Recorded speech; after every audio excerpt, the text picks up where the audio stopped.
Back in February 2008, Sony released another in a long line of innovative and creative video games on the PlayStation Portable.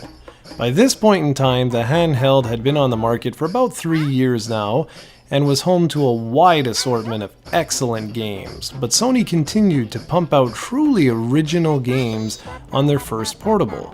Patapon was created by the same fine folks behind the equally creative Loco Roco series, although, dare I say it, Patapon is even more creative.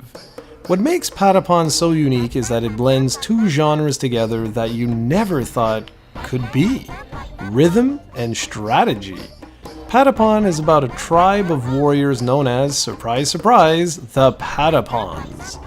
These creatures were known as a force to be reckoned with long ago, but today are a mere shadow of their former glory.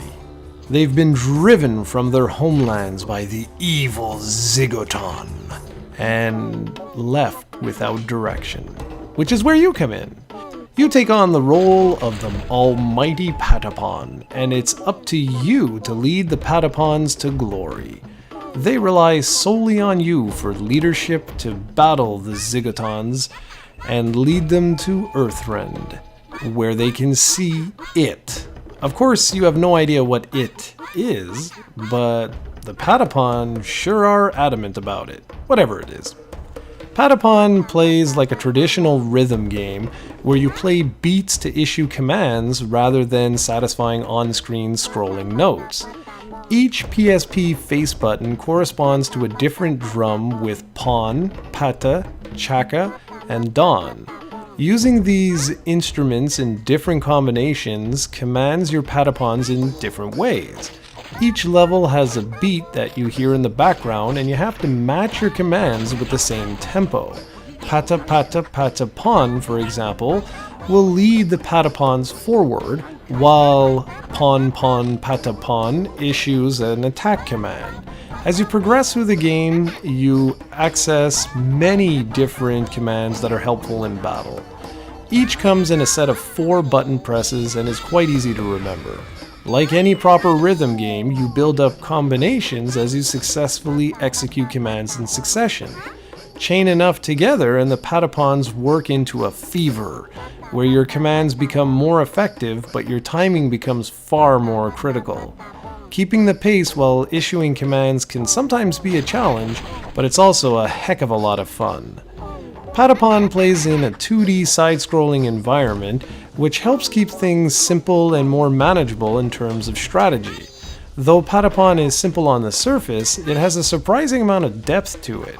Your army can comprise several different types of Patapons, some which help with defense and others that have ranged attacks. Choosing the right type for battle can sometimes be the deciding factor for victory. You find memories, or more types, as you play through, which can be birthed at Matter, a magic tree of life in your Patapon village. You need the proper supplies to create your Patapons though, and higher quality materials yield Rarepons, which have different colors and stat boosts with them. A nice touch is that when Patapons fall in battle, if you can retrieve their cap, they can be reborn at the tree so you won't have to keep making new ones all the time.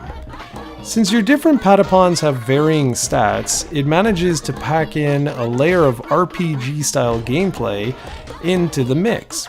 Each Patapon can be outfitted with different weapons and equipment, which make them far more effective soldiers. You can assign weapons to specific Patapons, but if you're lazy and don't want to, you can just hit the triangle button and have the game automatically optimize your party for you.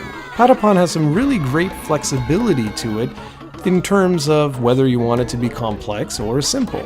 Most of the levels you play through are fairly straightforward. You must move your army from start to finish. While that's the main goal, there are still certain objectives to fulfill. First are the hunting levels, in which you must gather food, supplies, and of course, ka-ching, which is the game's currency, to build up your army. The only problem is you find yourself going through these hunting levels quite a bit, and they do become repetitive after a short time. Then there are times where you must battle the Zygoton army under various conditions. Lastly, there are even boss battles where you take on large creatures which usually yield a special item, rare supply, or special weapon. After defeating them once, you can even go back and challenge them again, although they will be more difficult, but then again, the rewards are often worth it. Aside from conquering the game's various levels, there are a few little mini-games thrown in for fun that also have a use in complementing the game's storyline. These games are fairly simple, but are a fun diversion from the campaign. Either from the living tree, mountains, or other sources, you can earn more supplies and help bolster your Patapon army. Your performance while playing these games helps determine the quality of materials earned. They're quick, but it's a fun supplement to the game's central gameplay. Visually, the game is wonderful, just like Loco Roco. It has a similar 2D graphical style, but definitely takes on a personality all of its own. There's a bold look with a palette of colors that varies with each level and is always complemented by the black foreground and characters.